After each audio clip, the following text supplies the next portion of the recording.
Uh, and at the end, I would like to ask you for the slides, and I will put it into our collection. So please, Mm-hmm. we are. So am I good to go? Right. All right. Thank you so much for inviting me in this wonderful seminar series. And I'm Hyuk Hong, and I'm a working postdoc in University of Wisconsin Medicine. And I'm currently working with Professor George Krushin and his student. And actually, Diego, his student, is just defended, so he's now a Dr. Rojas Laluz. So this is a joint work with him. So today's title is Ubiquitous Asymptotic Robustness in Biochemical Systems. So phenomena of adaptation are universal in our body and almost every living organisms. For example, in our body, no matter how much water we intake, our body water percentage is overall preserved, and then our body temperature is also, no matter what the temperature outside is, it's overall preserved. And our blood glucose level in our vessel is still preserved no matter how much glucose we take or how much food we take. They are fluctuated a little bit, but we have a certain set point. So in an experimental setting, this kind of robust response can be identified from those response curves. So, for example, if we take this simple experiment with different amount of dose or input, and then we just measure the responses or the output depending on the dose amount, then we can get this dose response curve. So you see that the orange dots here and there, they're not perfectly aligned in the single horizontal line because experimental setup inherently have certain noises, but they have aligned, they have been aligned in on some sort of the near the horizontal line. So this is what we call the robust response.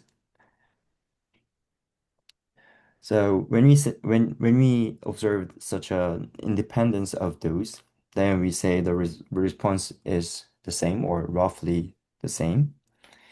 And there are several different characterizations of this robustness depending on the type of outputs that we measure and then type of input we change or we put in an experimental setting.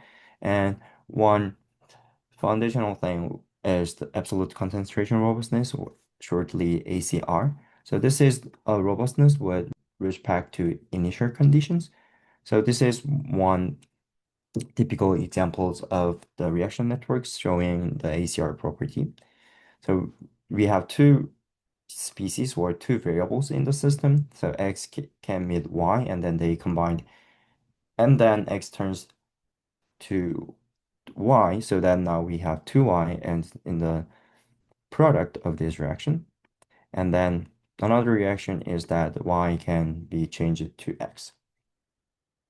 So you can regard the system as some sort of activation or deactivation of certain enzymes. So there is no pure production of XY or pure decay or pure degradation of XY, but they change their form.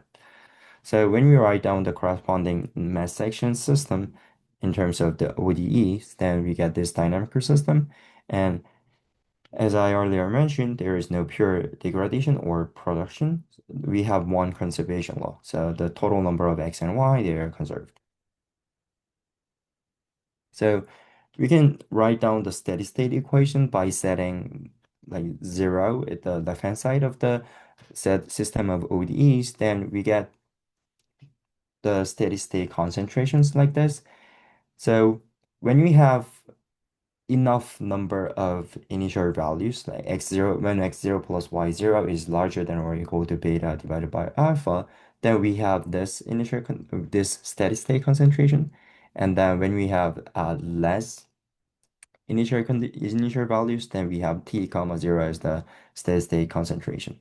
So the important thing is when we have enough number of x and y, then the x coordinate of the steady state concentration beta over alpha is independent of the total concentration T. So as you can see here, these orange curves or this orange line, they are the steady state, the set of steady state points on the xy plane. Then if we have enough number of x and y, this larger space, then they converge to this vertical line, and then the vertical line has the constant value of x, so which is beta over alpha. So this phase plane illustrates why we call it absolute concentration robustness. So no matter where we start in the large or the majority of the initial condition space, the steady state value of x species is independent of the initial value.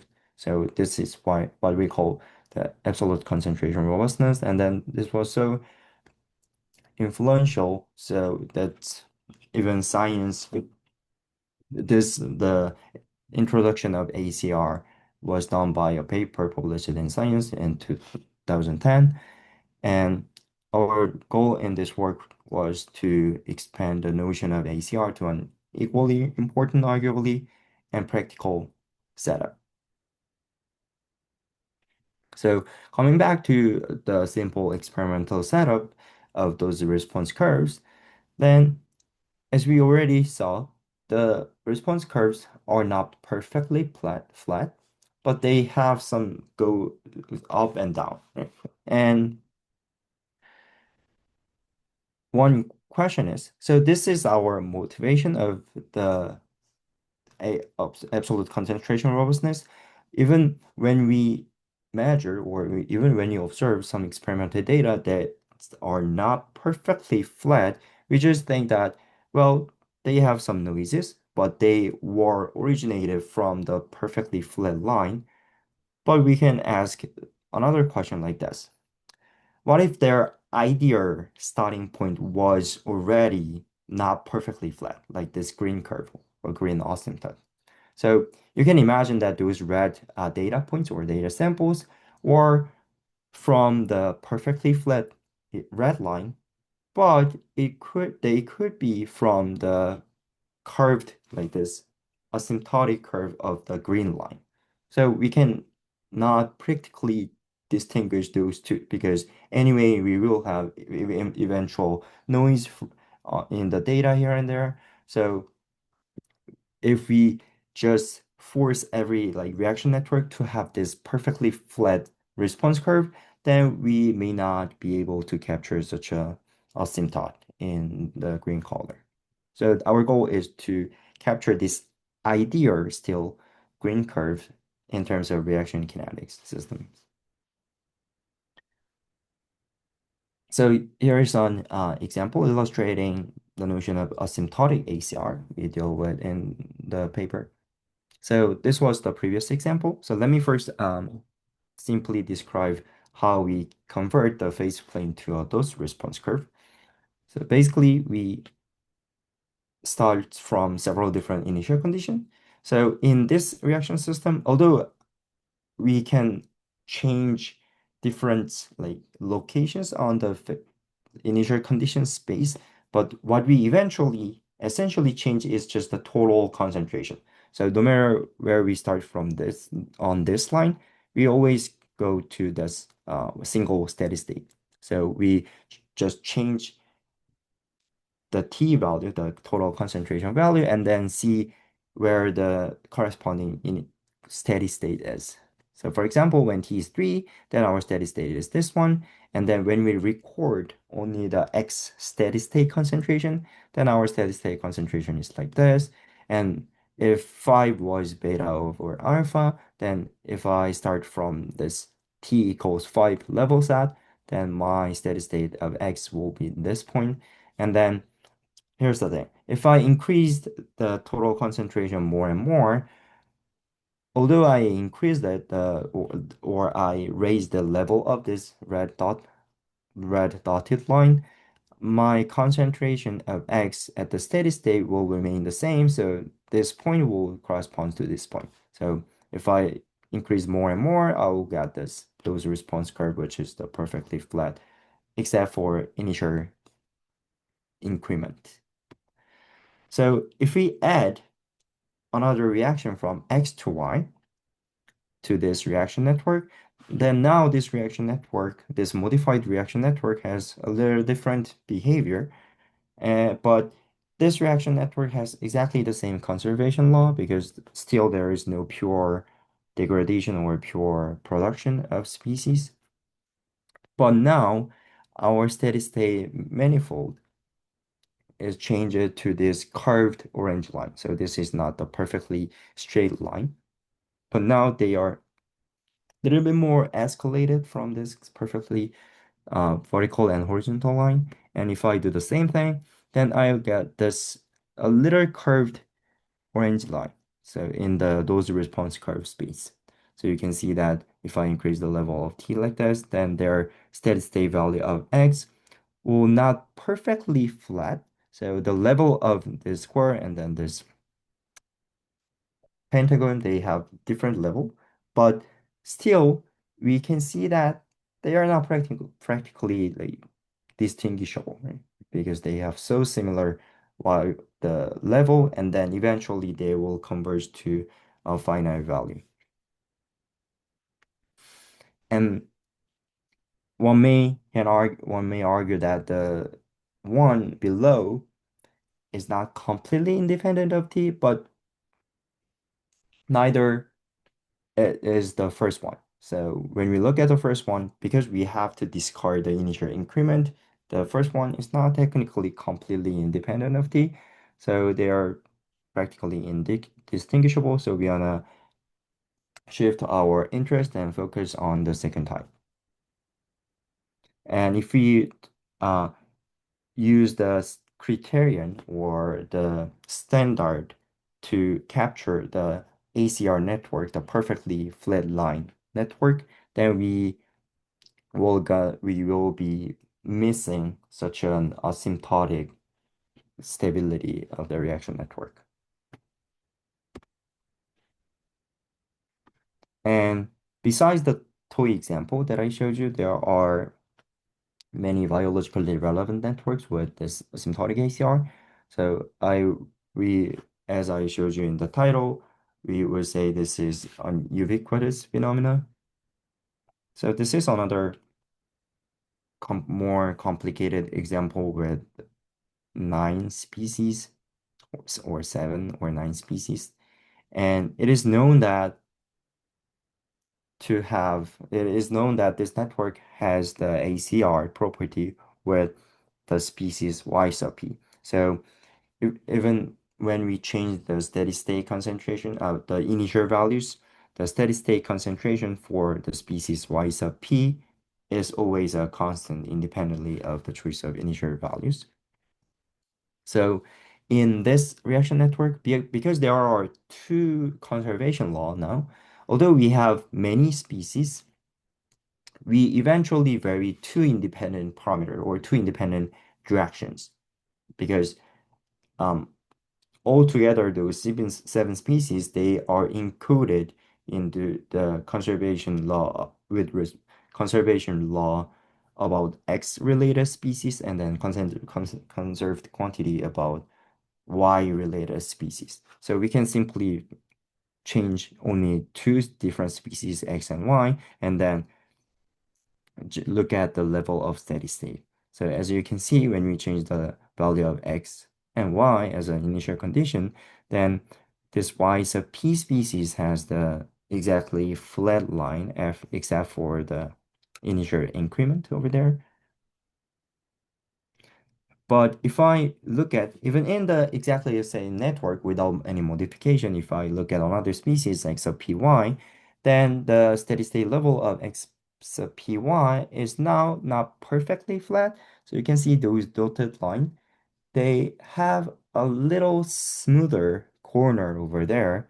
And these are asymptotic ACR like, behavior when we measure those two, the steady state level of XPY. Again, this orange curve is the one from varying x0 condition, and then blue one is from varying y0 condition.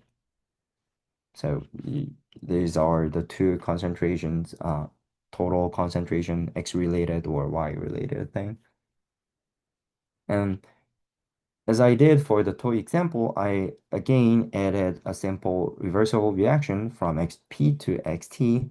Then, now the original species Y sub P, which showed the ACR property, now no longer shows the ACR properties. You can see that this blue curve is now have, so this is not perfectly flat. So this part in the corner, they somewhat smoothened, and then it shows asymptotic ACR. And then even this orange curve now vanishes to zero.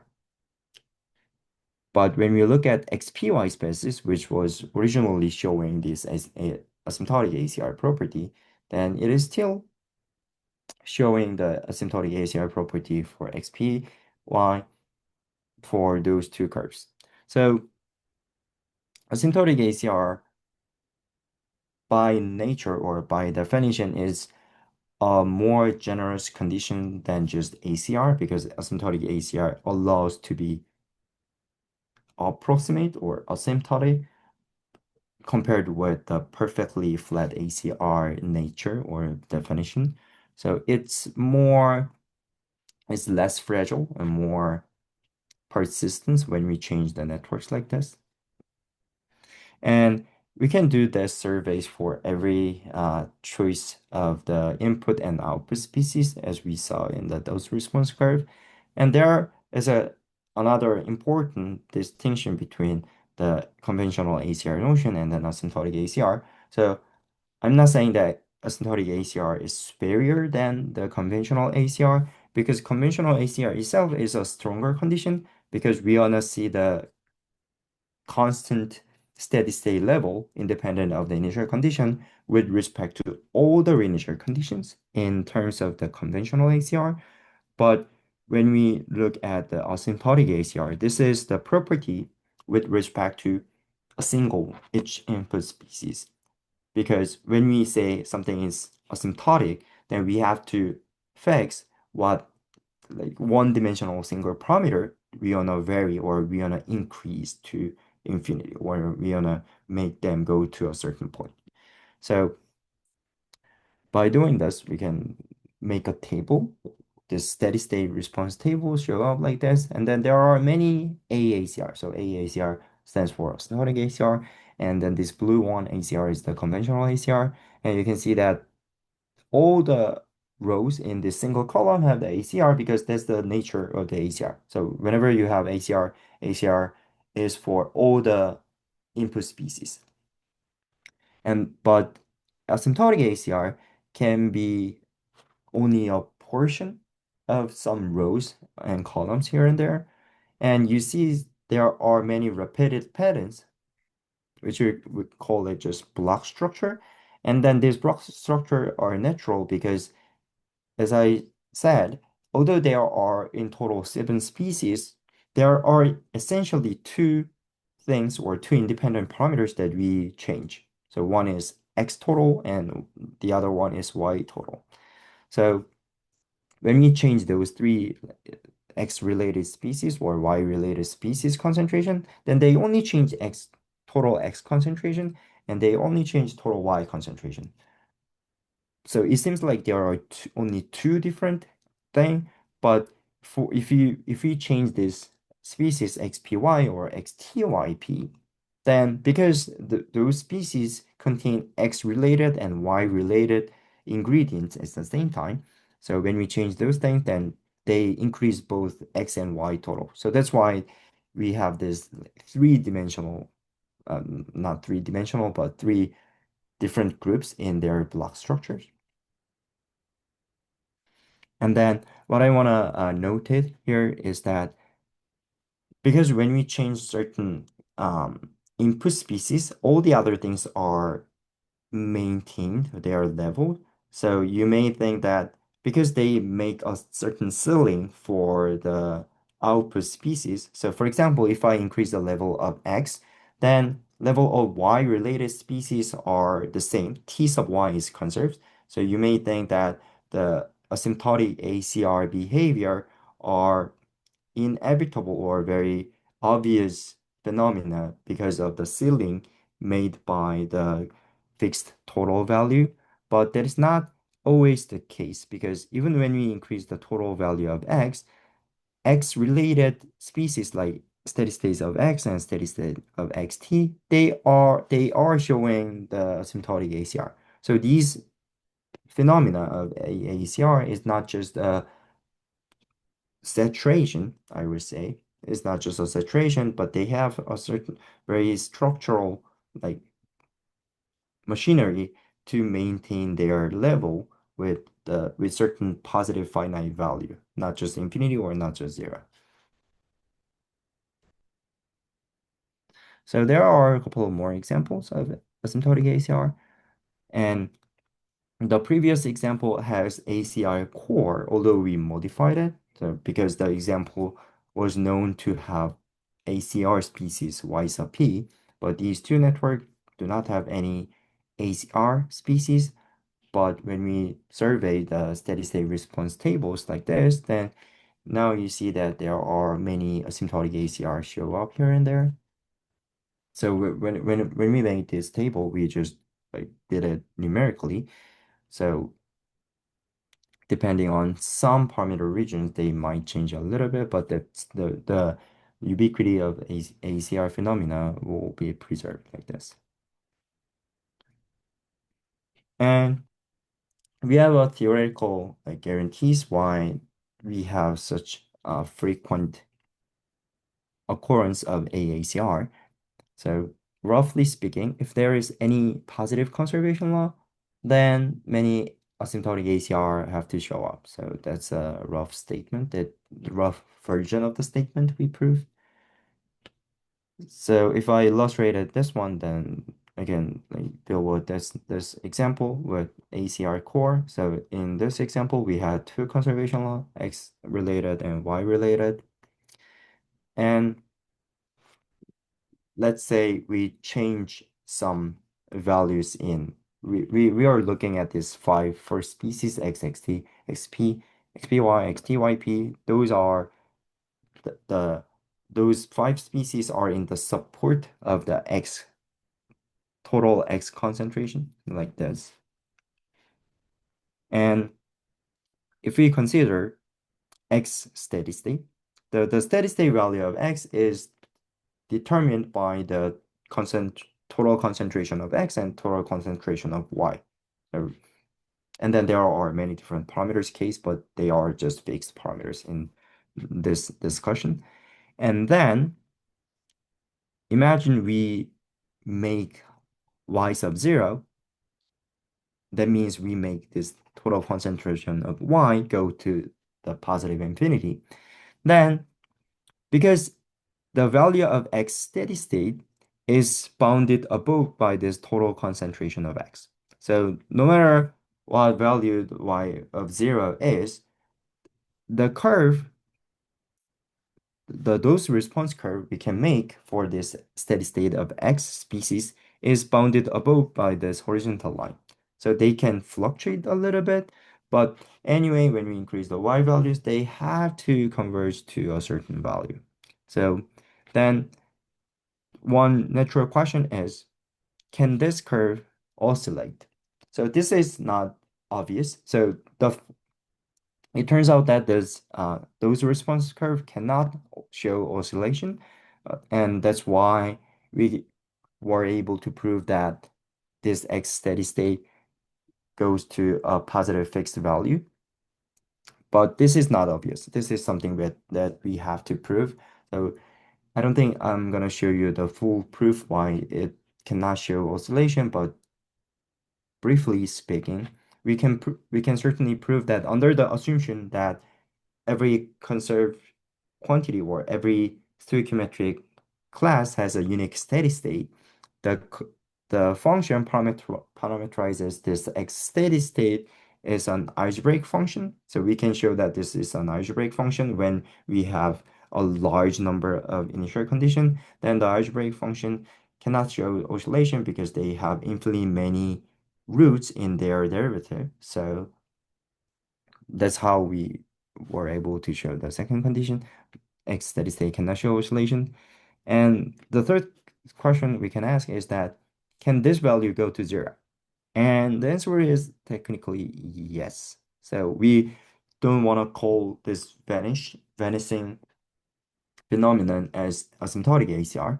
But the thing is, when we think all the five species at the same time, X and XT and XP and XPY and XTYP, we know that their summation is conserved. Their summation is X, the T sub X, the total concentration of X.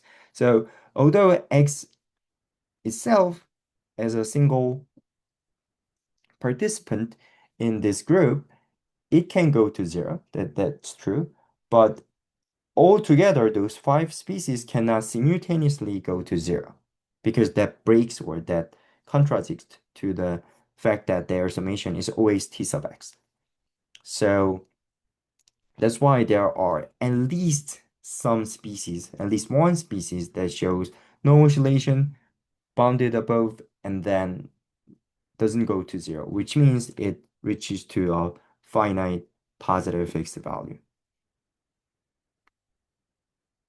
And that's why we have some asymptotic ACR behavior when we look at this one. So we change the value of X, then some species related to Y, they have to show ACR. So out of those four, these two show the ACR behavior like this.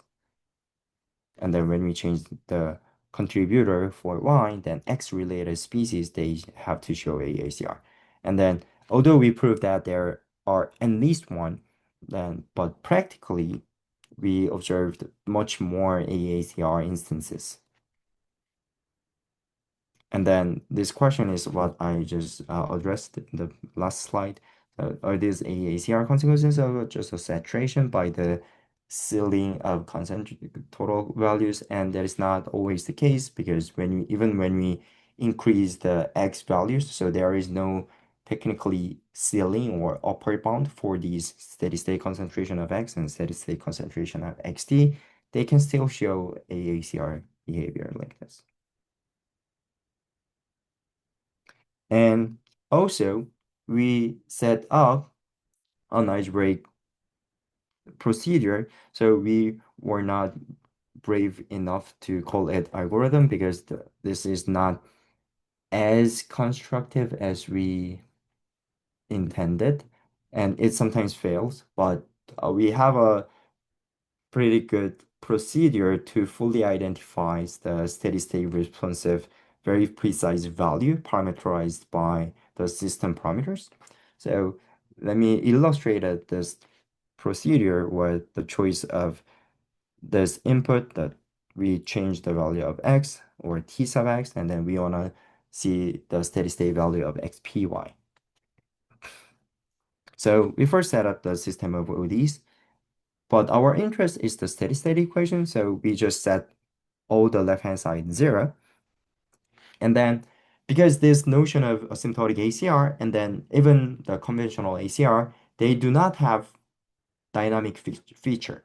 So George George has introduced another notion of dynamic ACR, which ensures some dynamic convergence to the steady state manifold. But in the notion of conventional ACR and this asymptotic ACR, we don't care the dynamics. So we just look at the steady state manifold at that point. So we don't know if they are stable or they are unstable, they are appealing or they are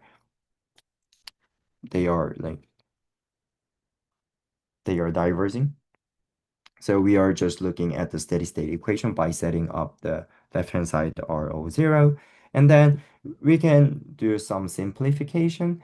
So we can write down several steady state formula for the species. So originally we have 7 species, and then we wrote down 5 species as functions of 2 other species, XPY and Y, because there are eventually 2 essential dimension, T sub X and T sub Y, so they are encoded by this XPY and Y.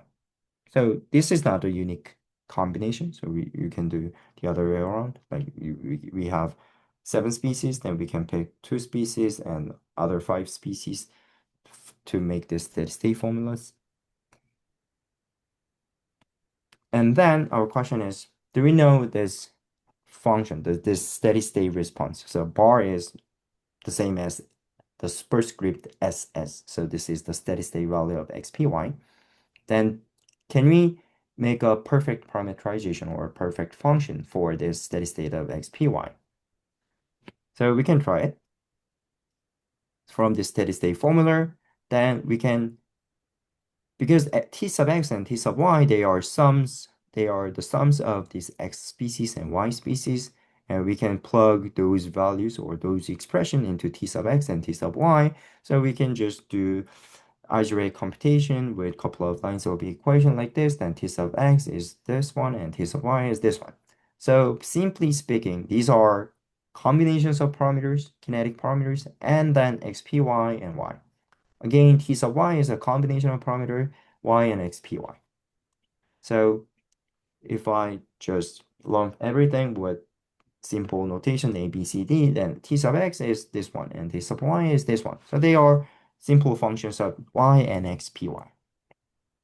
Then we can make those even simpler. So our goal is to find this xpy as a function of the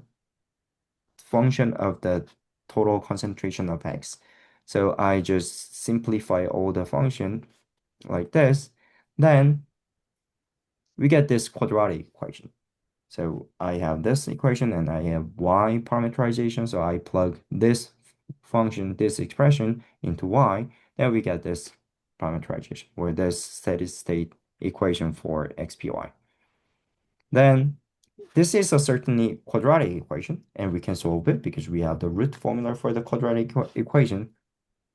But the thing is, we don't want to do that because that's too specific. That's only possible when we have a quadratic equation or a cubic or quintic equation, but that is not possible if we have algebraic equation with more than order 5. Right? So this is not something that we want to exploit, but this quadratic equation can be solved by the root formula, but without even without root formula, we can get such an equation, like quadratic equation or a polynomial up with degree 7 or degree 10. We can get this steady state equation with any choice of other species or other reaction network.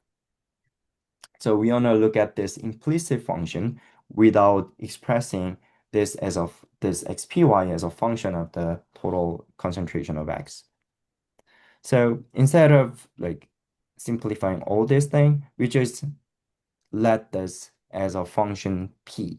So with this function p, take two inputs, xpy and tx. So xpy is basically something that we want to observe, or this is the output or the response that we want to track when we change the input, which is the t sub x. So except xpy and t sub x, all the other things are just fixed parameters in this instance.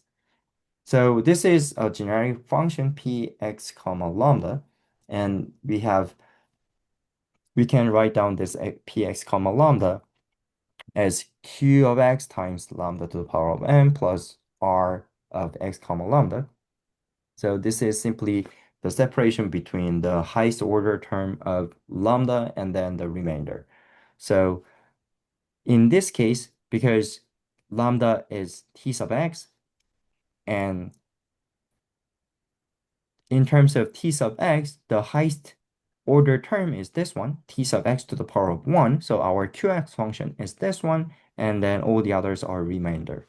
So in this case, the highest order is 1, and then our q sub x function is negative t sub y minus c minus dx.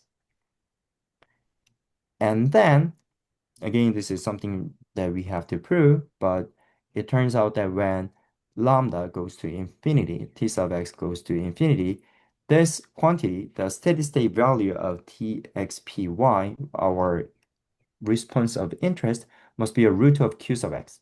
It is because when you look at the expression of the polynomial p, q sub x is some sort of the coefficient of this highest order term lambda to the power of m. So if you imagine we increase the value of lambda to infinity, then this term dominates dominates in the right hand side. But what we know is that because this implicit function always satisfies that this is always zero, because that's how we construct this steady state equation. So when lambda goes to the positive infinity, this term dominates, but at the same time, we know that the whole expression must be always zero. That means q sub x must silence this explosive for this increasing term of lambda to the power of m, and that's why when lambda goes to the positive infinity, this value must be the root of q sub x. But q of x is not depending on the lambda value. Q sub x is a purely x-dependent polynomial. So when we look at the root of this q sub x, then the root is simply t sub y minus c divided by d. So this, when we get the steady state response of xpy when t sub x goes to positive infinity, then that is t sub y minus c divided by d. And in order to have a positive quantity, we have some restriction between parameters. And then this is y. So when we survey this limit does not go to zero and does not go to the positive infinity. So we can get this precise parameterization of t sub x because we know what the d and c values are. So they are complicated combination of the rate constants. And then there's xpy.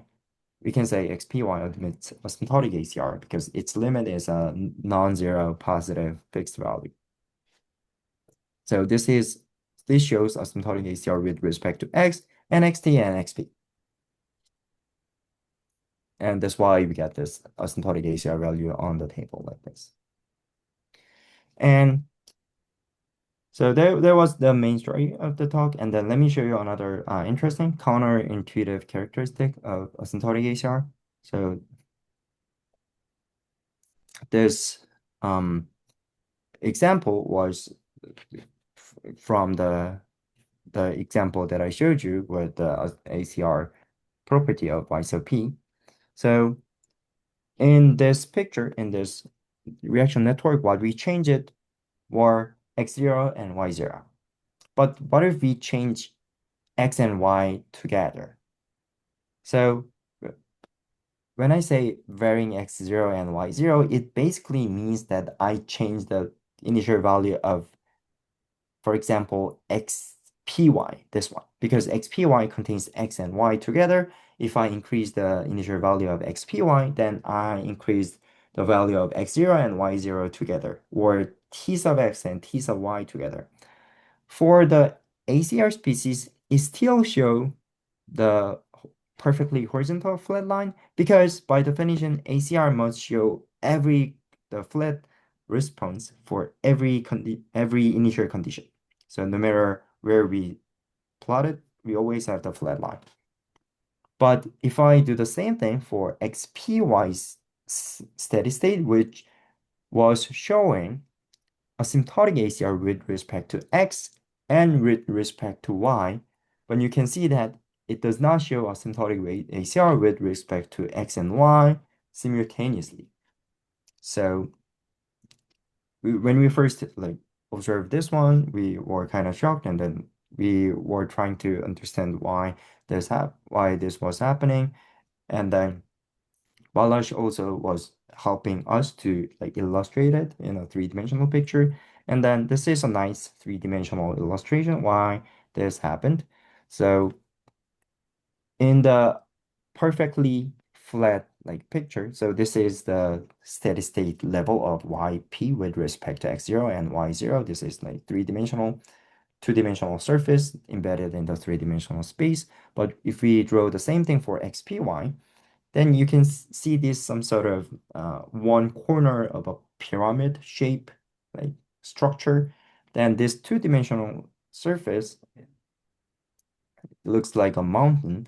Then when I change y0 value, then basically I just like move along this blue line like this. So I fix x0 or t sub x, and then I only change t sub y like this, then we get this flat line. And if I fix y0 value and then we change the x0 value, then we get this orange line. But if we move along this diagonal, then the steady state responses of xpy goes up without no ceiling or without no limit. So that's why this xpy steady state shows no asymptotic ACR with respect to x and y simultaneously. So if you think of the if you like think like figurative or another metaphor for this phenomenon is that the conventional ACR is a kind of total derivative of the species or the steady state value of yp, but xpy is a directional derivative with specific direction. So the directional derivatives of a specific direction by nature depends on the direction that we choose. So even when we have the zero directional or almost zero directional derivative, along with the coordinate direction, if we change or if we make some combination of different coordinates, then we may have this positive or negative non-zero directional derivative like this. So here's the summary. So we want to argue that asymptotic ACR is as important as the conventional ACR because it has a practically indistinguishable nature of compared with the conventional ACR, and this is more ubiquitous again because it has less restriction, and we show that positive conservation law kind of guarantee the existence of many AACR, and this is not just a mere combination of the conventional ACR plus noise or conventional ACR core plus minor reactions. So that's it for my presentation today, and then I'd be happy to take any question. Thank you. Thank you very much for the presentation.